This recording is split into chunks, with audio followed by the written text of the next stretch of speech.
Welcome back. So we're going to talk a little bit about morals. Now I don't mean morals in this particular case in terms of right or wrong. That'll be more in our ethics piece. But what I'm using morals in this particular, the definition that I'm using is that whatever you're trying to do is inherently tied to your moral identity. This is kind of an elaboration on establishing your character, right?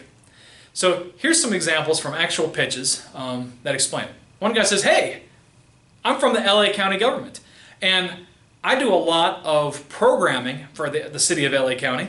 I make cloud apps, and I help people transition from full-time work for the county into the private sector. That's my job. And in fact, I've even written some books, he names the books that he's written on it, specifically to help people in their career transition. Okay? I feel that based on the way he's saying it, this is somebody who, it's kind of part of his moral compass, it's part of his moral identity that he is doing this particular business. That makes sense. I've got another one. Now this is one example that's kind of bad, right? So the guy says, so you change your career and you get some qualifications you don't really use. What happens to those qualifications? You don't use those qualifications, right? Yeah, you're not going to do much with them, really, right? So what if you had like an app? You know, you can kind of sell the resources and the skills you don't use based on your skills. Basically, you can request it, and you can put your skills to use. Well, A, it's not a coherent pitch. It doesn't make any sense. But B, you don't understand how this guy's morality is impacted by this problem, right?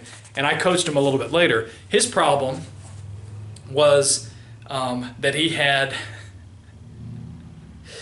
some outdated skills. This happens in IT a lot, and the skills become outdated because he wasn't able to kind of keep current, right? And what he was trying to do is have skill sets, market his skill sets in such a way, even though they seemed outdated, to turn him into a variety of things like retro skill sets and programming for platforms that don't exist and things like that anymore. And that was kind of what he was doing. I don't exactly know how useful it is, but he seems to be doing all right, marketing kind of these outdated IT skills for kind of retro design and things like that in the IT system. He needed to explain it a lot clearer. He didn't. If he'd said instead, you know what, I lost my job because my skills in IT have become outdated. At least that's what the market thinks. But I don't think so. In fact, I know there's a market for these skills that I've got, and I know that other people have the same problem. So what I'm doing is creating an app so that people that are out of a job with IT, their IT skills, can find people who need those very unusual skill sets. This is what I'm trying to do. Okay, and you may or may not think that's a good idea, but at least you understand what they're trying to do. The guy was nervous, he muttered, and again, he didn't explain that what he had was an actual problem because he didn't tie it in to some sort of a conflict that he had internally. Great. Hope you enjoyed this particular video.